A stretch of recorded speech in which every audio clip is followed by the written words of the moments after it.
Every beginning has a pulse, and every scene has a breath. In the life of the beloved, peace be upon him, all of life begins with the word.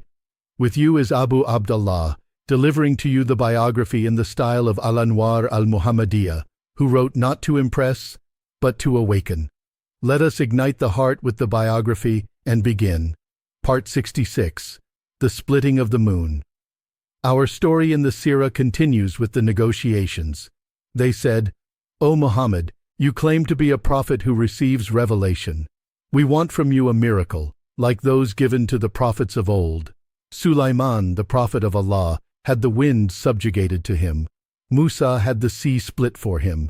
Isa could bring the dead back to life. We want you to ask Allah to remove these mountains surrounding Mecca and to cause rivers to gush forth from the earth so we may plant crops and eat, and turn Mount Safa into gold for us." Then Allah revealed, "And nothing prevents us from sending the signs except that the former peoples denied them." Surah Al-Isra, 1759. This means that if Allah were to perform the miracles they requested and they still continued in their disbelief, Allah would destroy them as He destroyed the previous nations. Hence, Allah did not send these miracles, hoping they might believe. The Prophet, peace be upon him, remained silent, for he knew Allah's way with His creation. If they requested a miracle and then disbelieved, the punishment would descend upon them. But Quraysh persisted, insisting on a miracle. They said, "O Muhammad, if you do not bring us a miracle, we will never believe in you." He asked them, "And what miracle do you want?" They said, "This moon." It was sunset, and it was the middle night of Shaban, so the moon was full. They said, "This moon, is it not created by your Lord? And you say your Lord is capable of all things? Ask your Lord, O Muhammad, to split it into two halves, so that one half is over Mount Hira and the other half is over Mount Abu Qubais. If your Lord does this, we will believe in you and confirm your message." The Prophet, peace be upon him, hoped for their belief, for he was sent as a mercy to all the worlds. He said, "If my Lord wills, He will do it. And if I do this, will you believe?" They said, "Yes." The Prophet, peace be upon him, turned to Allah in supplication and said, "My Lord, you hear what my people are asking. O Allah, grant them a sign." He pointed with his finger toward the moon, and it split into two halves, so far apart that the people could see the separation. One half of the moon was over Mount Hira, and the other half was over Mount Abu Qubais. The people stared at the moon, astonished, and they could see the Kaaba between the two halves. All of Quraysh was in shock. The splitting of the moon was not limited to the people of Mecca, because the moon is one of Allah's signs in the sky. When it split, the whole world saw it. Then the Prophet, peace be upon him, called out, "O sons of so-and-so, bear witness. O sons of so-and-so, bear witness. O sons of so-and-so, bear witness." He called upon the tribes of Quraysh to testify when they saw the moon split into two halves. They said, "O Muhammad, can your Lord return it to how it was?" He replied, "Yes." They said, "Ask Him to return it."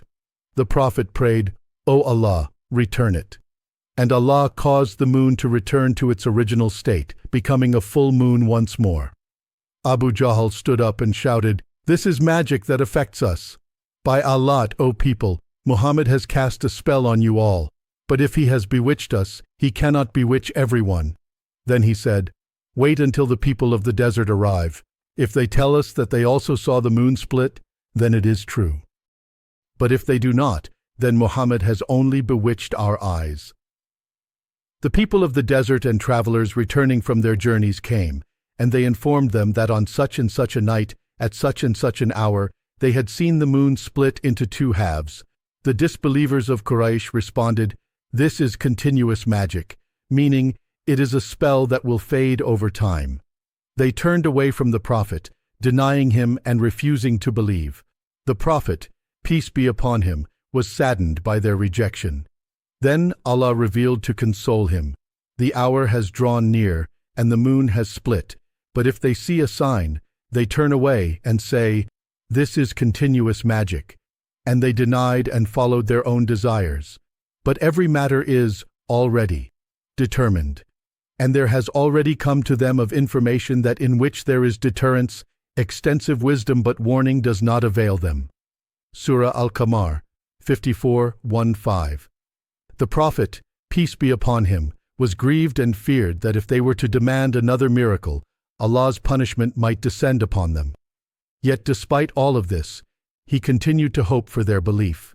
Here ends the journey for today, but the story is not over yet. We'll meet you soon in a new part of the series of this beloved.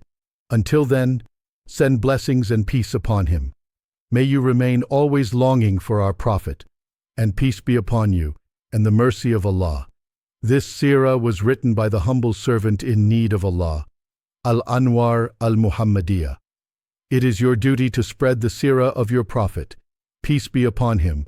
Perhaps you will meet him at the blessed fountain while he is pleased with you, and this is a reward that will be written for you.